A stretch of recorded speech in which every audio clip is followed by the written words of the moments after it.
Comment savoir si on a le mauvais œil? Bonjour à tous et bienvenue sur ma chaîne. Aujourd'hui, on va parler d'un sujet qui revient sans cesse sur mes réseaux, une question qu'on me pose tout le temps.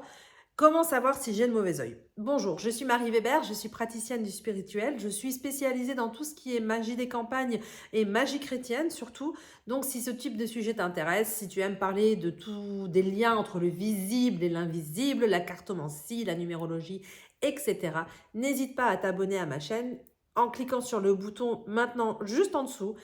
Et si tu as envie d'aller un petit peu plus loin sur ces sujets, sur la magie chrétienne, sur vraiment le mauvais œil, voilà, des sujets plus profonds, plus sensibles, où on va plus loin encore, où je vous donne des choses un petit peu plus approfondies, n'hésite pas à aller faire un tour sur mon site internet. Je te mets le lien en description. Là, c'est vraiment si tu as envie de te mettre un petit coup de pied aux fesses et si tu as envie d'aller un petit peu plus loin.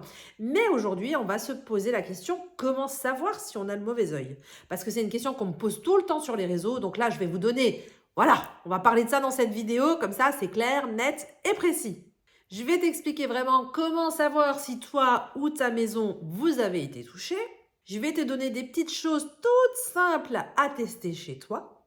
Mais on ne va pas rentrer dans les détails non plus trop techniques, hein. On va faire des choses très très simples que tu peux mettre en place directement après cette vidéo. Allez, t'es prêt? C'est parti. Donc déjà, on va poser les bases.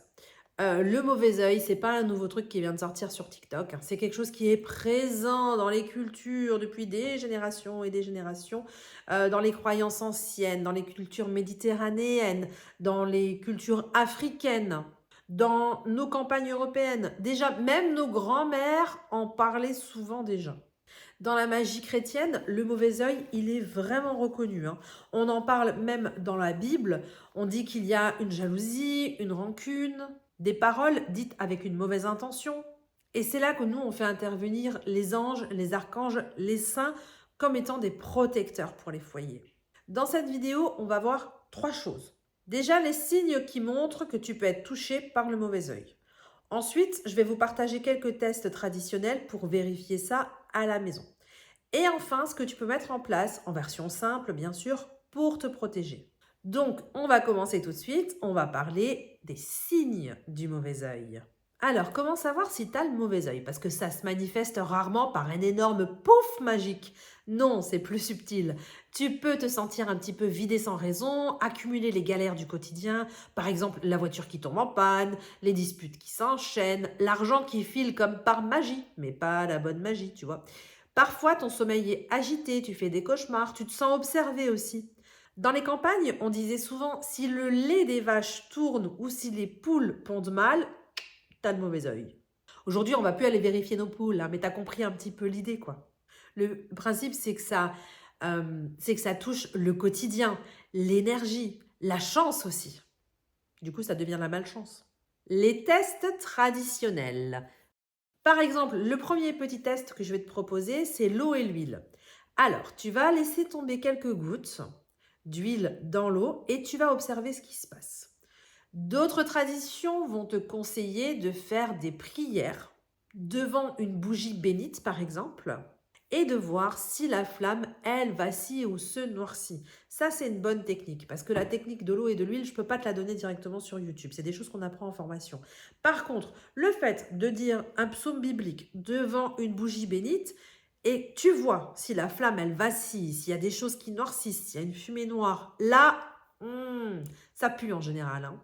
Ça, ce sont des moyens très simples qui existent depuis des siècles et qui ont largement fait leurs preuves. Que faire pour s'en protéger? Alors là, attention, pas de panique, t'es pas obligé de devenir exorciste. Déjà, dans la magie chrétienne, la protection passe souvent par les prières, les psaumes, l'appel aux saints, aux anges, aux archanges. Par exemple, tu peux demander l'aide de l'archange Saint-Michel, porter sa médaille, mais qu'elle soit bénie. Dans certaines campagnes, on préparait des sachets de protection avec des plantes bénies à la messe, par exemple. Ça, c'est excellent. Bien sûr, il existe toujours des rituels beaucoup plus complets de purification avec l'aide des saints, des anges, etc. Toujours pareil, je ne vais pas te donner ça ici parce que c'est vraiment trop. Je ne peux pas partager ça sur les réseaux, il ne faut pas exagérer. Ça, c'est des choses que tu pourras trouver si tu viens chercher sur mon site, si tu viens fouiner, chercher. Tu trouveras des contenus, des huiles, des rituels que tu peux mettre en place très simplement à la maison pour vraiment purifier. Mais rien que le fait de porter une médaille bénie de ton saint préféré, de ton ange, l'archange que tu portes dans ton cœur. Alors souvent on utilise Saint Michel parce que c'est un bon protecteur, mais tu peux en utiliser un autre, hein. Moi par exemple, personnellement, je travaille énormément avec Saint Expédie.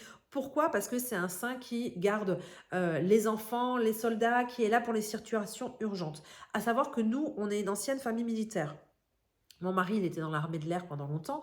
Donc forcément, ben, Saint-Expédie, comme c'était un soldat, ça résonne avec notre famille. Donc moi, je travaille énormément avec Saint-Expédie pour moi personnellement. Mais je vais travailler avec les autres, avec Saint-Michel ou avec d'autres saints, anges qui parlent plus aux personnes qui viennent me voir. Par exemple, si toi, c'est vraiment Saint-Michel que tu adores, si tu es breton, la Bretagne, voilà, le Mont Saint-Michel, ça vous parle énormément. Même si le Mont Saint-Michel est en Normandie, je tiens à le préciser, parce que j'habite en Normandie et que le Mont Saint-Michel, il est chez moi, il n'est pas chez vous les Bretons.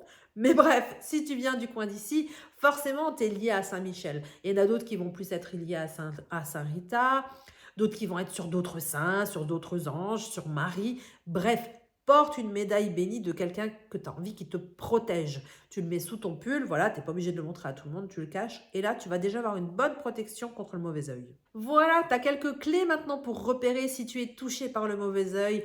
Teste chez toi, mets en place les premières protections simples. Et si tu veux approfondir, trouver des rituels précis avec les prières qui vont avec, je t'ai mis tous les liens en dessous en description.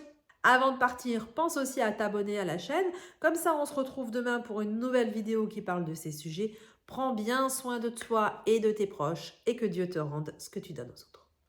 Ciao!